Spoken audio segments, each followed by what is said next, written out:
describe Kim? Si Kim, hirap.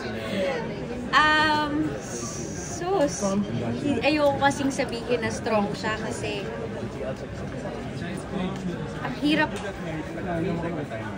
i-describe ano yung simpleng nararamdaman niya ngayon. So, hindi ko kaya i-describe kung ano siya. Hindi ko kayang sabihin na matapang siya and strong siya. Siguro ang masasabi ko ay si Kim ay kumbaga maging ano na lang tayo sa kanya.